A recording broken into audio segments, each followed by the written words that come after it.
Hola, muy buenas a todos, bienvenidos otra vez. Estoy con Sasha Correa. Os voy a contar por qué estamos aquí al lado del Urumea, en Donosti. Hoy hace un día estupendo y hemos decidido hacerlo en el exterior. Y os voy a contar que esta es la segunda vez que grabo con Sasha. Más que nada porque hace 2 días estuve en Mugaritz y grabé con ella. Y mira, se dio que luego al ver el archivo para mandárselo a Aleix y a Hug para que lo editasen, pues no había audio. Así que hay que repetirlo otra vez. A la y nada, segunda es la vencida. eso es, pero mira, me ha servido para mucho, porque sí que conocía a Sasha, pero no conocía tanto de Sasha, y hasta ahora todas las charlas que he tenido siempre han sido con gente que conozco, que ya hay alguna relación, que ya hay algo detrás. No me enrollo mucho, porque al final quien interesa y quien es importante es ella, Sasha Correa. Sí. Y no llevo el guión, no llevo el ordenador, pero bueno, lo voy a hacer así un poco. ¿Quién es Sasha Correa?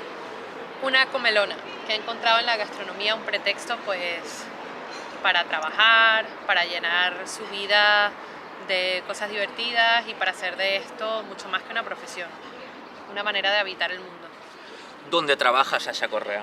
Actualmente trabajo en Basque Culinary Center y en Mugaritz, pero también hay siempre como un tercer apartado que tiene que ver con lo mío, con mis propias apetencias, con mis líos, con mis cosas.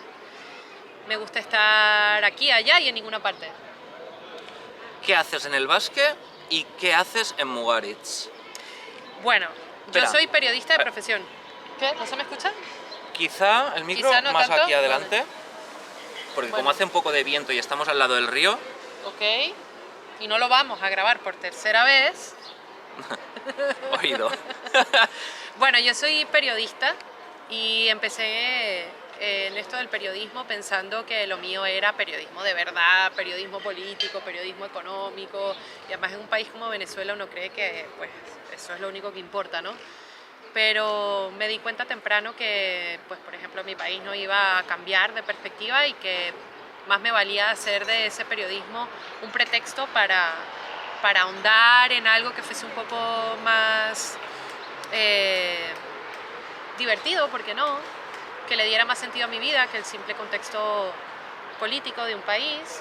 Y nada, empecé muy temprano por accidente en la gastronomía, he dado un montón de vueltas por aquí y por allá, y por hacer flash forward, después de dirigir muchos congresos, de trabajar en distintos países y con muchos chefs, hoy, que es lo que me preguntas, soy parte del equipo de Basque Culinary Center, llevo proyectos estratégicos allí, soy un poco como project manager o algo así. Y en Mugaritz soy parte del equipo de I+D. Soy la no cocinera del equipo de creatividad de Mugaritz, whatever that means, yo todavía me lo pregunto. Eso está muy chulo, porque realmente yo creo que eres el primer perfil fuera de cocina que realmente está integrado dentro de un equipo de I+D.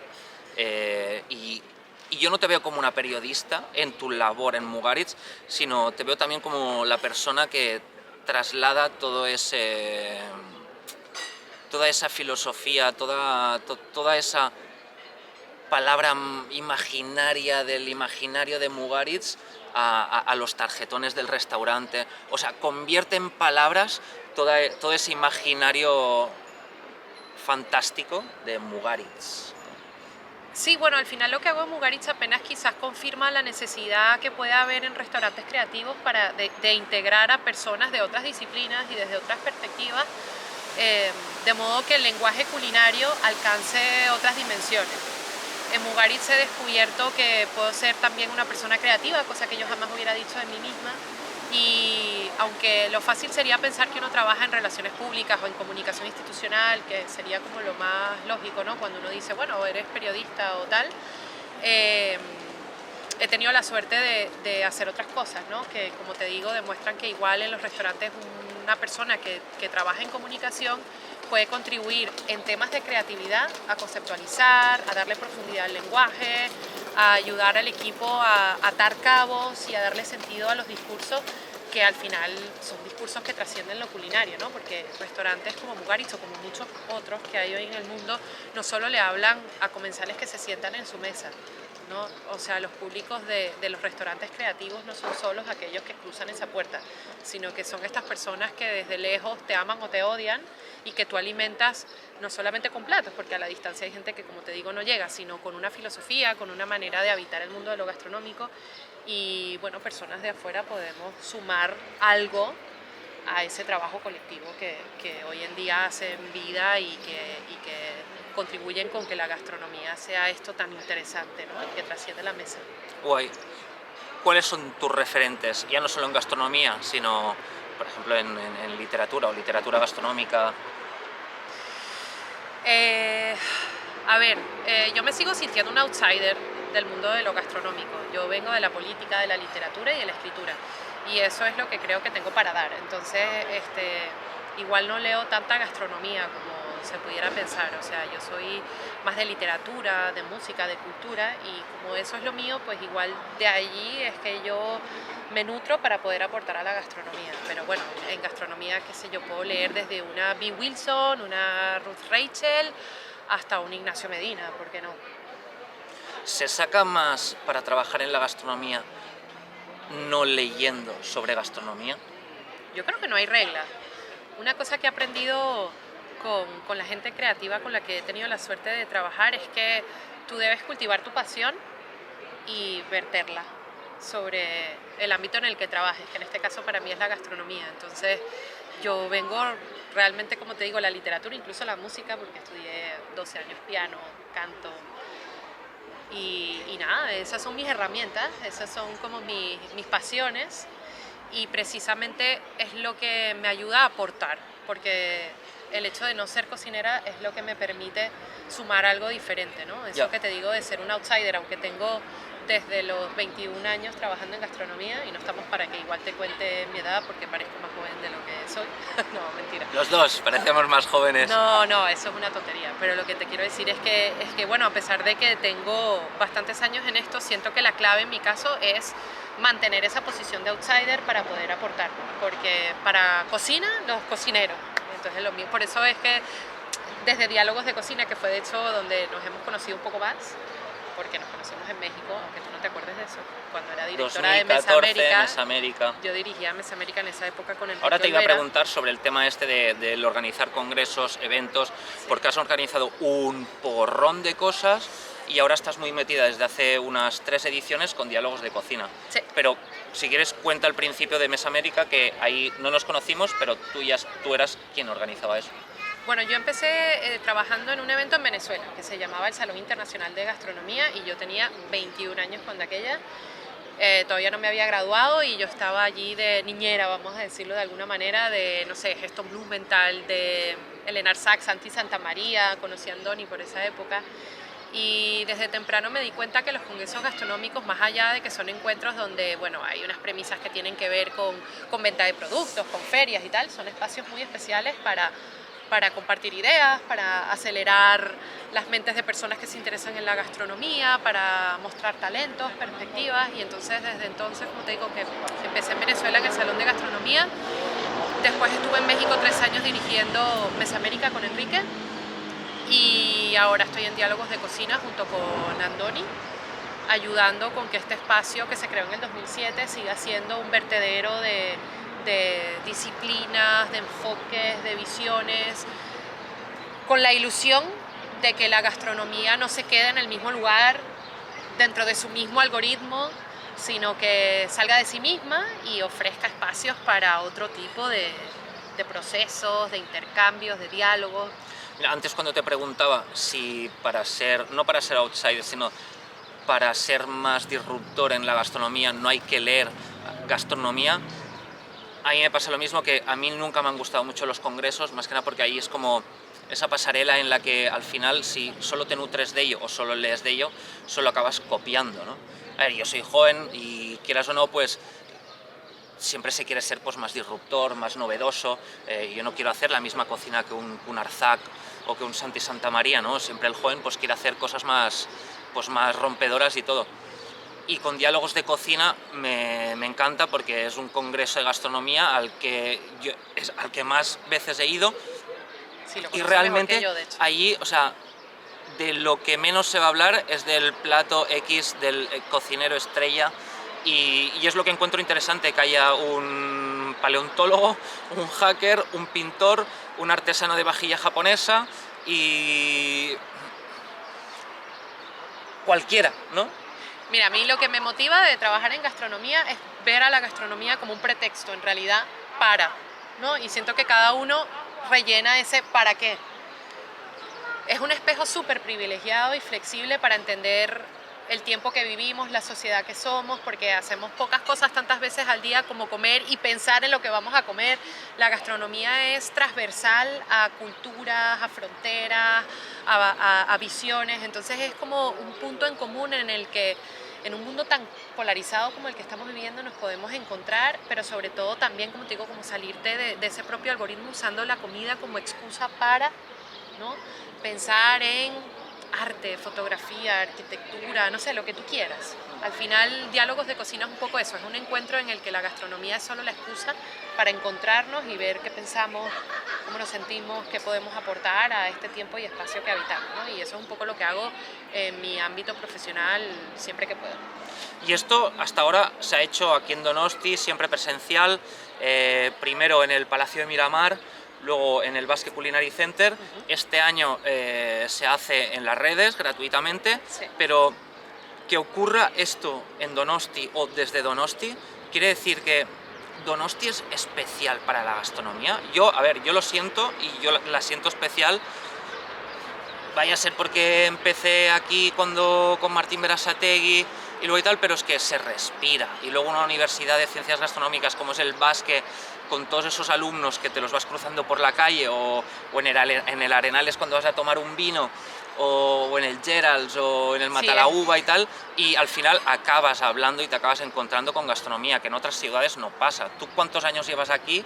Y si realmente esto también se siente a la semana, o sea, al día. Sí, a ver, San Sebastián es como la fábrica de chocolate de Willy Wonka. Y yo estaba en México, que también, o sea, vivía en DF y era una ciudad gastronómica, pero para mí era un sueño mudarme a San Sebastián, porque la gastronomía es parte de lo que corre aquí como por la sangre de la gente, ¿no? Y ha sido lo que me ha permitido como enganchar, porque el hecho de no ser vasca, no soy de aquí, no soy de España, pero soy comelona, me encanta la gastronomía como código y nada, sí, efectivamente es un lugar especial para Qué guay. hacer cosas. ¿Tienes algún plato, ingrediente favorito, fetiche o algo? El cilantro. Así, ¿eh? Sí. No al perejil. Oye, ¿es verdad que el cilantro realmente no es una especie americana, sino que se introdujo desde las Islas Canarias? Buah, me acabas de ponchar total, no tengo ni idea. Tengo entendido que el cilantro viene de las Islas Canarias y se lleva para allí. Igual tienes razón, yo no lo sé. Lo he leído esta semana, ¿eh? No, mira, tampoco... con esto te confirmo para que veas que yo no soy cocinera, sé menos de cocina de lo que debería, pero me parece bien así, porque mientras tú sepas de lo tuyo y yo de lo mío, funcionará. Entonces yo no compito con mis compañeros cocineros, obviamente tengo que saber lo mínimo y creo que tengo el diente, el paladar y las ganas, pero a ver, cómo... Sobre todo con la pandemia, que me he puesto a cocinar y a meterme más, pero me gusta cocinar la cocina, más que cocinar el cilantro. Pero sí, cuando te decía el cilantro es un poco porque es algo como muy identitario. Para mí es algo que en Venezuela perfuma todas las casas y que, bueno, va como conmigo. Ya. A mí me choca de que si es verdad esto, es lo mismo que un catalán, el pan con tomate, ¿no? Es como lo más tradicional cuando realmente el tomate no viene, ¿sabes? No es de allí, sino que es importado, bueno, un poco ¿no? melting pot, ¿no? Y eso es lo que me gusta a mí de la cocina, ¿no? Y fíjate, hablando de melting pots, tú que eres cocinero, chocolatero, quién sabe qué, me estás entrevistando a mí, que soy la supuesta periodista. No es entrevista, a mí me da mucho miedo esto porque realmente no es un ejercicio periodístico. Alguna gente me ha dicho que hablo demasiado y tal. Primero, estoy charlando con amigos y no hay ninguna intención, o sea, no sé entrevistar y es estúpido yo entrevistar a una periodista que realmente sí que sabe. Mira, en relación a esto, si empiezo a tener la intención de charlar con gente a la que no conozco, qué tips o qué trucos tendría que tener para que la conversa fuera pues realmente pues más no periodística, ¿sabes? Que al final es... Bueno, a ver, depende de lo que tú quieres lograr, ¿no? O sea, si estás entrevistando a un personaje porque quieres documentar algo o quieres cubrir los objetivos del periodismo que tienen que ver con vigilar, con contarle a la gente lo que le pasa, explicarle a la gente lo que le pasa, eso tiene una metodología y tiene una manera de hacerse, pero si tú lo que quieres es simplemente sumarte a la comunicación gastronómica, que es un ámbito súper amplio, yo te recomendaría pues simplemente que sigas la voz de tu estómago, que seas honesto, que no le tengas miedo, y la honestidad se agradece porque siento que además en el mundo de la comunicación gastronómica quizás hay mucha impostura a veces y poder hablar desde las tripas se agradece, ¿no? Y hablar con los que... mi intención no es hablar con los que están detrás, sino que simplemente yo me relaciono con los que están detrás, ¿sabes? Y esos son mis amigos. Y mira, en Francia había hace unos años había como una iniciativa que se llama Los segundos van a ser los primeros. No sé si la conoces. No, no la conozco. Y lo vi súper interesante porque realmente creo que es así, ¿no? Se puede ver, por ejemplo, todos los chavales que han pasado por Passart en el Arpeix. Ajá. Y que luego han montado restaurantazos, ¿sabes? Ya no solo por París, sino por Francia y por el mundo, ¿no? Y me parece interesante, ¿no? Porque muchas veces estás hablando con amigos que conoces desde hace 15 años, que has trabajado con ellos en Martín Berasategui, de stagiaire y todo, y ahora algunos pues son director creativo de Mugaritz, la otra es investigadora en el Basque Culinary Center, otro está haciendo un trabajo en Perú, ¿sabes? De las patatas de no sé qué, y dices, oh, ¿sabes? Aquí están pasando muchas cosas, ¿no? Y Pues a medida que vamos creciendo... En la comunicación también pasa eso y es un poco mi historia, ¿no? Es estar por detrás es ser parte de lo que está en la trascámara de ejercicios creativos que se dan en muchos restaurantes o proyectos. Yo me defino a mí misma como una ghost thinker y te lo cuento porque creo que esa comunicación gastronómica hay que abrirla y reconocer el trabajo que juegan muchas de las personas que contribuyen con que cocineros o restaurantes o entidades pues conceptualicen y hallen una voz con la ayuda de personas que saben manejar estrategias de comunicación, ¿no? Y te digo que no me refiero al PR, pero ser un ghost thinker ha sido algo súper especial para mí porque significa saber ponerte en la piel del otro. O sea, muchos de los libros que seguramente ustedes leen de cocineros, que están firmados por cocineros, no los escriben esos cocineros, pero no es algo que lo digo en negativo, sino más bien de la experiencia que supone, pues, estar muy cerca de una persona creativa y ayudarle a traducir algo que, una pasión, una pulsión, ¿no? En un proyecto determinado, que es parte de lo que he venido haciendo, ¿no? A veces trabajar con un chef supone ayudarle a convertir eso que está ahí efervescente en su cabeza en un congreso, en un libro, en quién sabe qué, ¿no? Y lo mismo de Basque Culinary Center. Y todo este rollo te lo cuento porque siento que parte de un reto pendiente que tenemos es ampliar el enfoque de la comunicación gastronómica y entender que no solo los periodistas gastronómicos hacen vida en ese ámbito, ¿no? Sino que hay personas que pueden aportar a restaurantes, a universidades, a bodegas, un montón de ámbitos desde la comunicación para aportar creatividad, para ayudar a otros a encontrar su voz o para gestionar un proyecto, ¿no?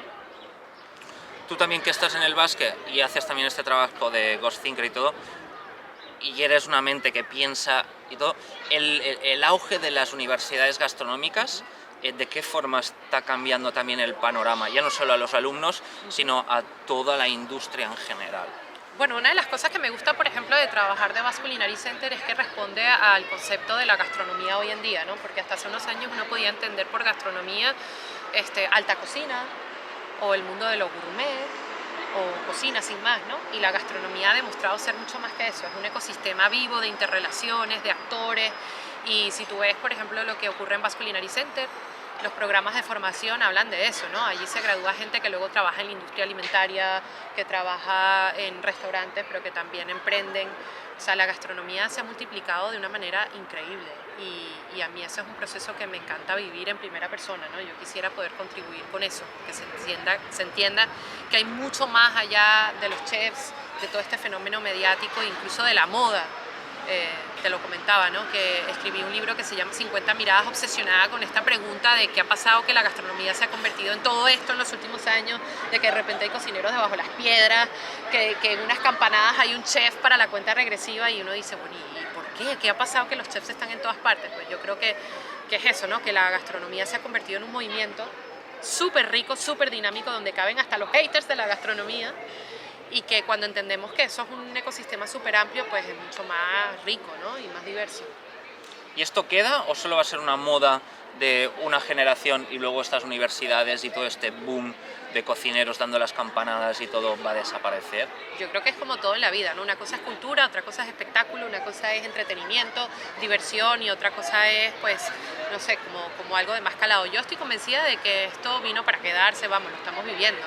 O sea, esto no es una moda. Lo que sí creo es que hay que trascender el fenómeno chef, ¿no? Entender que ellos son como la punta de un iceberg y profundizar desde la academia, desde, no sé, desde la investigación, el desarrollo, y darle voz a todos los protagonistas de este movimiento. Porque si bien tenemos la suerte de tener a estos chefs tipo espadachines abriéndonos espacios que son mediáticos y que son importantes, o sea, ¿quién hubiera pensado que un chef hoy en día tendría más capacidad para convocar a un debate que un político, ¿no? O sea, se han desprestigiado tanto instituciones históricas en la sociedad que de repente tú ves un chef que lo que dice es como santa palabra. ¡Ay! ¡Perdón! O sea, todo eso lo digo en positivo, o sea, los chefs han hecho ya como un recorrido increíble, pero abierto el camino, creo que toca ahora ampliar el espectro, salir de nuestro propio algoritmo, escarbar, profundizar y reconocer el rol que juegan productores, distribuidores, comunicadores, y todo eso es gastronomía y por supuesto no es una moda. Yo lo más tocho que he visto en este aspecto, concepto y tal, viene a ser Gastón Acurio y José Andrés. ¿A qué te refieres? Pues que realmente son gente que se escucha mucho más que a cualquier político y que realmente hacen una labor muy interesante, pues por su propia lucha, ¿no? Ya sea desde alimentar en los catástrofes que haya, a dar voz a toda una cultura gastronómica como en Perú con Gastón Acurio. Pero anterior tenías a un Carlo Petrini generando slow food, haciéndole frente al fenómeno del fast food. Tenías una Alice Water demostrando que la alimentación infantil era fundamental. O sea, este año Chefs Panís cumple 50 años. Pero por trascender los chefs, para que veas que esto va más allá de los chefs, tienes un Michael Pollan que le ha cambiado la mirada a tropotocientos de personas. O sea, yo creo que esa punta del iceberg es fundamental, pero creo que científicos, que gente de distintos ámbitos están aportando a la causa, cada uno en lo suyo, ¿no? Claro que un Gastón ha sido fundamental, ¿no? Pero sobre todo porque además un Gastón ha hecho entender que una marca país podía basarse, por ejemplo, en lo gastronómico, y puso de repente a Perú en un mapa, ¿no? De la nada. O bueno, de la nada no, evidentemente todo es consecuencia de lo anterior y tal.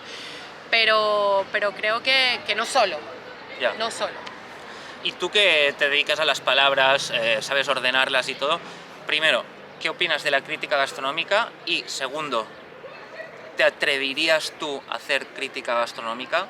Porque tú has comido en muchos sitios, en muchos restaurantes, en muy buenos restaurantes, has comido mucho y sabes de palabras. Bueno, empiezo por mi parte, que es la que me toca. Efectivamente no he hecho crítica gastronómica porque cada quien da lo que tiene para dar. Y yo soy periodista gastronómica desde muy temprano y he editado revistas, he escrito para un montón de medios. De hecho, durante 6 años en Venezuela fui editora de una revista, y a mí en lo personal me gusta más el reportaje, la crónica, la entrevista, y le tengo mucho respeto a la crítica. Creo que la crítica tiene mucho todavía por recorrer en el ámbito de la gastronomía. Creo que se debe tomar más serio de lo que se toma actualmente. Creo que no vale solo con hacer la radiografía del estómago de quien escribe, Creo que la crítica es la excusa para que el lector se sitúe en un tiempo, en un espacio, en la sociedad que habitamos, y yo me guío más, por ejemplo, cuando tú lees la crítica de un libro, como en Babelia, o lees la crítica que hace un boyero de una película. Yo digo, wow, ¿por qué la crítica gastronómica no se toma así de en serio, ¿no? Y te seduce con mucho más que el me gusta, no me gusta. Evidentemente no toda la crítica gastronómica es así, hay ejemplos de personas que me encanta leer y que me gustan mucho, pero creo que en general, y si me permites ya me salto de la crítica gastronómica y hablo del periodismo gastronómico. A veces me frustra que el periodismo gastronómico se conforme con ser algo como paisajístico, ¿sabes? Como algo easy, y que los periodistas no se atrevan, o sea, a veces pienso que al periodismo gastronómico le falta periodismo y le sobra lo gastronómico, y que entrevistar a una personalidad es tan sencillo como transcribir lo que esa persona te dice y ya, cuando el periodismo es una manera de afrontar el mundo y que significa preguntar por qué, contrastar, ahondar más. Y con qué facilidad a veces el periodismo gastronómico simplemente se conforma con transcribir, ¿no? ¿Y Lo por que qué dice un se chef hace famoso. esto? Bueno, porque es fácil, porque el periodismo gastronómico a veces se toma más desde la perspectiva de entretenimiento. Si tú ves los diarios, por ejemplo, aquí en España, no consigues una sección como tal de un periodismo que englobe temas desde el reportaje o con mucha seriedad vinculados a la alimentación, por ejemplo, ¿no? De repente, por ejemplo, hay medios donde la noticia de la apertura de un restaurante está al lado de la anorexia de no sé quién, o de la dieta que recomienda las Kardashian, o no sé qué, ¿sabes? O sea, es como una cosa como paisajística.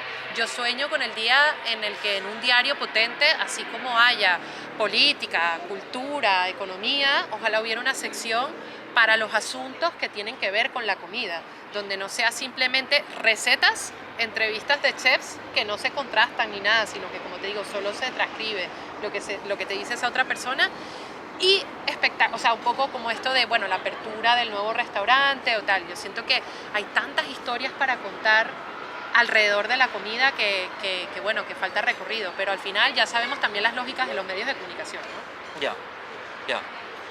Ahora te iba a preguntar, ¿cuál ha sido el mejor piropo que le han hecho a tu trabajo?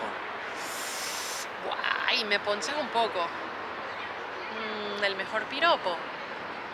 Esa Bueno, mira, frase de esa persona que has dicho, ¡guau! ¿Sabes? O sea... No, ¿sabes qué? Quizás no es un tema de lo que me han dicho, sino lo que he visto que he conseguido sin buscarlo. Ver que un congreso le cambie la vida a una persona, o que un libro que tú escribes le cambia la perspectiva a alguien, o ver cómo a raíz de algo que tú propones una persona de repente monta un negocio o se dedica a algo que no se había planteado. Esto es una cosa el influenciar mágica. positivamente en alguien, sin tú Sí. quererlo. Sí, pero sin tú quererlo, pero luego también es verdad que, por ejemplo, yo con los años sí he entendido que estar por detrás de muchos de estos chefs o trabajar para entidades como Basque Culinary Center o lo que sea, te permite abrir espacios para nuevos talentos, por ejemplo, para diversificar el discurso de lo gastronómico. Una de las cosas que me gustaría, a lo que me gustaría poder contribuir es a romper el algoritmo de lo gastronómico, que no siempre sean los mismos, que se hable de lo mismo. Entonces, es verdad que cuando uno es el que gestiona un proyecto, tú decides qué sale en ese proyecto. Entonces, por ejemplo, yo sueño con un mundo más diverso. Soy latina, no lo puedo evitar. Yo nací en un mundo lleno de colores, de matices, de culturas, de idiomas, como, bueno, es la suerte de ser venezolana en ese sentido, ¿no? Y además migré de mi país, entonces es algo que va conmigo, entonces yo quiero sentirme útil. Entonces, cada pequeña cosa que hago, como si es un blog, como si es un congreso, como si es lo que sea, voy a buscar siempre darle voz a alguien que se la merece, ¿sabes? Y siento que en la gastronomía hay tanta gente buena y que ya estamos viviendo nuevas generaciones, nuevas maneras de entender la gastronomía, que si tú no le das voz, ¿quién lo va a hacer? O sea, nadie nunca va a despertar un día de la nada y decir, o sea, tienes que a veces forzar el gesto y abrirle espacio a esas nuevas voces, a esos nuevos talentos, y eso es algo que me encanta. Guay. ¿Y la peor crítica? La peor crítica es cuando no pasa nada, cuando no despiertas nada, ¿sabes? Cuando tú haces un evento y no ocurre nada. Yo no me guío tanto, como tú dices, ¿qué te han dicho, qué no te han dicho? Quizás ese no es un plano en el que me haya detenido tanto, sino cuando ves que haces algo y no surgen champiñones como consecuencia, ¿sabes? Como que no ocurre nada. Cuando tú haces algo y ese proyecto no detona algo más, ¡buah, tristísimo! Ya. Guay. Vale. Músico, disco favorito. Caetano Veloso y de tercero Caetano Veloso. Vale. Pensé que ibas a decir música brasileña porque el otro día en el coche de camino al mercado de San Juan de Luz pues pusiste buena música brasileña y yo no sabía que eras medio venezolana, medio brasileña. No, no soy medio venezolana ni soy medio brasileña. Soy enteramente venezolana y soy enteramente brasileña. ¿Cómo se Y hace media esto? mexicana y media vasca y de aquí, de allá y de ninguna parte. ¿De dónde se es? ¿De dónde se nace? ¿De dónde se vive? ¿De dónde uno quiere? Como el de Bilbao, que nace... Mira, esa es una A pregunta... los que somos nómadas, Exacto. ¿sabes? Es que es Esa algo... pregunta es complicada. Ya, es ya, ya. complicada. Porque al final uno siempre está buscando un lugar que le ate, pero al mismo tiempo tampoco quieres que te ate demasiado y definitivamente una bandera no define No. de dónde eres en lo No. más mínimo. Guay, guay, me encanta. Luego, ¿crees en la vida después de la muerte? Yo no tengo ni idea, preguntas que te pueda responder. Pero que digas, no, somos materia, vale, sí, no, Pero somos ¿cómo materia, pero el alma, yo qué sé. Pero yo no puedo decir algo que yo no sé, o sea, tú imagínate, esa es la gran pregunta que nos convoca. Pero es gratis, ¿sabes? Aquí decir, pues, ala, venga. O sea, mira, ya me parece un milagro estar viva y estar aquí contigo. Ya. ¿Quieres más? ¿Quieres otra vida? ¿En serio? Y que los melocotones caigan del árbol en su punto justo Mira de que maduración. para ¡Oh! responder a eso yo también estudié filosofía, por cierto, Qué bueno, no lo sabía yo esto, ¿ves? para que tú veas. Y eso que Joder. ya nos hemos emborrachado varias veces en 2 días, pero esto apenas acaba de salir.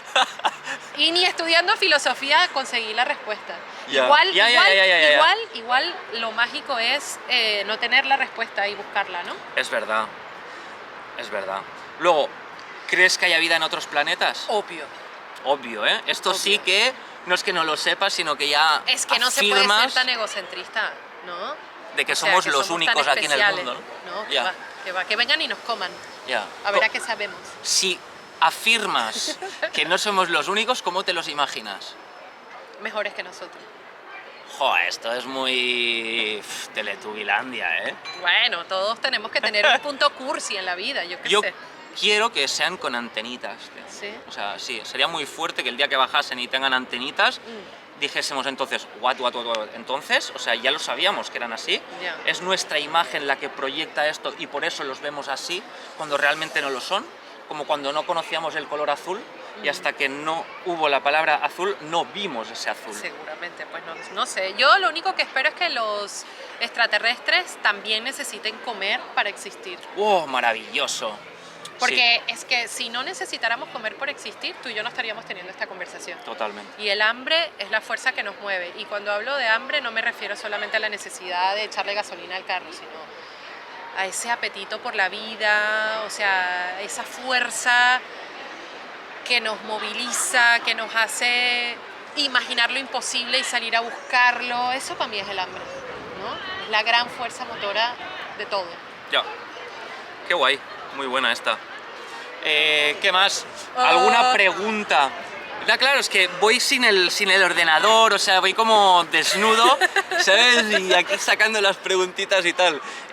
¿Crees que debería preguntarte algo que no te haya preguntado? A ver, considerando que es la segunda entrevista y que nos hemos visto no sé cuántas veces ya no sé ni qué decirte, Paul. Pues no. ¿No? ¿Qué le da sentido a mi vida? Igual, contribuir con un mundo más diverso, en la gastronomía específicamente, de más colores, más visiones, romper algoritmos, no conformarnos con lo que ya sabemos y entender que la gastronomía, insisto, es un caldo de cultivo maravilloso en el que nos tenemos que poner retos a diario y entender que hay mucho más de lo que vemos, más allá de la nariz, de lo consabido, del jet set, del Michelin, del 50 Best. O sea, está todo por hacer y que por suerte estamos en un momento súper dinámico, lleno de gente talentosa y que estamos para mostrar eso. Hay mucho talento y este talento creo que es exponencial. Sí, no lo digo aquí en plan queriendo ser optimista ni tal, te lo digo 15 años trabajando en gastronomía Y lo que más me fascina es conocer a gente que con sus historias alrededor, o sea, agricultores, distribuidores, gente que hace vino, gente que es apasionada por los asuntos de la comida. ¡Wow! O sea, contactar con estas personas te cambia la vida. Y a eso me refiero cuando te digo que la gastronomía es un movimiento, ¿sabes? Es una cosa súper potente. Qué guay. Luego, última. A ver, ¿Alguna pregunta que quieres hacerme? ¿por qué? ¿Por qué? ¿Por qué? Dime tú, ¿por qué? Dime tú por qué. No me devuelvas la pregunta con una pregunta, ¿por qué? Porque sí. ¿Y por qué sí? Porque me apetece. ¿Y por qué te apetece? Porque yo lo valgo. ¿Y por qué lo vales? ¿Por qué lo vales? Porque hace un día estupendo. ¿Y por qué crees que hace un día estupendo? Porque hay pocas nubes, hace sol y no llueve en Donosti. Bueno. A ver, yo creo que la única pregunta que de verdad importa es por qué. Yo creo que todo el mundo debería preguntarse constantemente por qué hacemos lo que hacemos, por qué cocinamos lo que cocinamos, por qué este restaurante hace lo que hace. En un año como este, yo creo que todos nos hemos devuelto al por qué. ¿Por qué estamos aquí? ¿Para qué?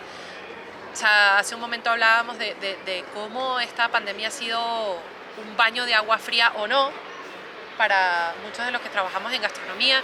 Creo que hemos arrastrado durante demasiados años un conjunto de sinsentidos, de excesos, de absurdos, y creo que es momento para preguntarnos por qué hacemos lo que hacemos y para qué, ¿no? Para simplificarnos la vida y poder darle sentido expedito a los esfuerzos que tenemos, porque al final esta vida es finita, Paul. Y entonces que lo que hagamos sirva para algo, no sé. ¿Y qué quedará de todo esto si de aquí un año los deseos de muchos pues se cumplen, el virus ya no existe porque al final sigue el calendario gregoriano y al cabo de 365 días muere, la vacuna acaba con ella, pero seguimos como estábamos en 2019, cambio climático a tomar por culo? Ya, es que... No, le estás pidiendo trucos mágicos a una solución que... O sea, a ver, yo creo que independiente de cuando acabe esta situación, si es que realmente acaba, yo lo visualizo más como un proceso. Ya es too late to go back, ¿sabes? Yeah. Yo creo que simplemente es un proceso continuo. Pero si fuese así, el que de verdad todavía pretenda simplemente volver a lo de antes, está perdiendo el tiempo. Está perdiendo el tiempo porque esto es un golpe demasiado tremendo que nos estamos dando como para no hacernos las preguntas de verdad que nos tenemos que estar haciendo. Y esas preguntas yo creo que son, o sea, ¿qué queremos del gremio gastronómico? ¿Cuál es la restauración que merecemos? O sea, realmente, ¿cuál es el mundo que merecemos para nosotros mismos para entonces tratar de que se refleje en la gastronomía? Ya sé que sonará utópico y todo, pero yo creo que no se puede volver a lo de antes. O sea, demasiado tiempo ya de desajustes, desequilibrios, de absurdo, y que tenemos que compactarnos, ir a la esencia, retomar valores. No sé, yo igual soy un poco naif en ese sentido, pero yo sí creo que todo esto debería llevarnos a repensar los esquemas que hemos normalizado. Debería. Luego... O sea, ¿tú no crees que la gastronomía ha llegado, o sea, que la alta cocina, por ejemplo, ha llegado a absurdos que se han vuelto la norma y que para qué? Obvio, claro que sí, pero también han sido absurdos desde después de la revolución industrial, de la revolución francesa. O sea, el dar de comer a ese 1% de la población y luego que los que damos de comer a ese 1% de la población estemos pendientes de la opinión del 1% dentro de ese 1% que habla en las redes y que opina sobre nuestros platos y creamos que son importantes, ¿sabes? Cuando realmente estamos hablando pues de un 0,0% y que sean ellos los que a los que nos debemos alguna vez, ¿no? A ese foodie, a ese X, a ese que opina en Twitter, ¿sabes? A mí me ha pasado. Yo me refiero más a cómo funcionan los restaurantes, yeah. a cómo funcionan los restaurantes, a lo que es prioritario y lo que no, a lo que vale y lo que no. Yeah. Yo creo que eso es lo que esta situación tan complicada nos está regalando, ¿no? La posibilidad para resetear la máquina en la medida de lo posible. Yo no estoy diciendo que todo es inservible, ni mucho menos. O sea, ¿quién se hubiera imaginado que la gastronomía se iba a convertir en todo esto? Pero más debería llevar a más. Y más no me refiero a cantidad, exceso, premio, visibilidad, legitimidad, sino a más conciencia, a más sentido común, a más coherencia, lo que digo es lo que hago, Ya. a eso me refiero. Ya. Ay, Ahora te has puesto serio. No, porque ahora estaba pensando, claro, ahí... es igual, son tonterías. Última, que Última. ahora me ha venido ahí tal... Tú has entrevistado a un montón de gente dentro del mundo de la gastronomía, de la cocina y tal. ¿Te quedas con alguna respuesta de X persona o algo? De decir, ostras, pues yo un día le pregunté a X esto y el tipo me respondió, boom, ¿sabes? No, me voy a remitir a algo que viví con Enrique Olvera cuando trabajé con él, que me marcó irreversiblemente porque, como te digo, o sea, si bien he editado revistas y escribo y tal, desde hace muchos años que trabajo en equipos de creatividad, ahí como por detrás, ¿no? En los años en los que viví en México, hubo un día que Enrique estaba haciendo entrevistas de personal para la sala de Pujol, porque él mismo hacía las entrevistas de los meseros, ¿no? Y él no sabía que yo andaba por ahí. Y me acuerdo que eran como las 10 de la mañana y Enrique estaba solo en la sala de Pujol y había un chico delante al que le estaba entrevistando naturalmente y yo, escondida, estaba como por ahí y nada, y yo veo que Enrique le pregunta a X y tú qué has hecho y lo que tal. Y llega un momento donde Enrique le pregunta a este tipo, vale, última pregunta, le dice, ¿tú la mamas o te la maman? Yo decía, bueno, ya que el chico, imagínate que se estaba muriendo porque le dieran el trabajo, o sea, palideció, se puso luego a todos los colores, era como, ¿qué, chef? ¿A qué se refiere? Y Enrique le decía, ¿tú mamas o te la maman? Sencillo, mijo, o sea, sencillo. En mexicano además. Sí, ¿Tú yo mamas o te la maman? Sí. ¿Mamas o te la maman? Y el tipo, te lo juro que colapsó, o sea, no pudo responder la pregunta. Y recuerdo que Enrique le dijo, aquí estamos para mamar. Y a mí esto me marcó, porque él estaba queriendo decir que estamos para darnos a los otros, para dar placer, para hacer que las cosas, o sea, crezcan con nosotros, ¿no? O sea, tú no eres el objetivo de, no estamos para que nos mamen, para que nos aplaudan, para que nos den la razón, sino que estamos para mamar. Pues... Eso te dejo. Iba a decir, pues a mamarla, pero antes, ¿dónde podemos encontrarte? En redes, en artículos, en Bueno, si me portales. consiguen demasiado, he hecho mal mi trabajo, porque parte de lo que hago mejor es esconderme. De hecho, no firmo mis libros, ando siempre por detrás, o sea, ni siquiera mi primer libro que publiqué en Venezuela. Ghostwriter, Ghost Thinker. Sí, pero un poco absurdo, ya lo sé. Pero bueno, estoy en Instagram. Ya cambiará, ya madurarás. Sí, algún día me haré grande, o no. Instagram, perdón. ¿Bajo qué nombre? Sasha_Correa. Queda apuntado, lo vamos a poner también en la imagen y tal. Nada, pues... En un bar también me pueden conseguir, fijo. También, en Donosti, Sí. Y en donde el haya Basque, salsa. en Mugaritz. En bares de salsa me pueden en conseguir. congresos. Oye, pues nada, yo creo que vamos bien de tiempo y tal. Mira, oye, 43 minutos. Como no haya audio. Está y muy haya bien. que No, hacerla hay otra audio. vez. Esta vez hay audio porque lo veo aquí en la pantalla. Nada, Hasta la muchísimas próxima gracias. pandemia. Hasta la próxima pandemia. Si habéis aguantado hasta aquí, oye, no os cuesta nada también darle a lo de la campanita y, ¿sabes? Mira, hace ilusión, ¿sabes? ¿Por qué no? Muchísimas gracias por haber aguantado hasta aquí. Muchísimas gracias, Sasha. A ti. Gracias al tiempo que nos ha permitido grabar aquí en exterior y gracias a Donosti y gracias a la vida. Salud. Agur.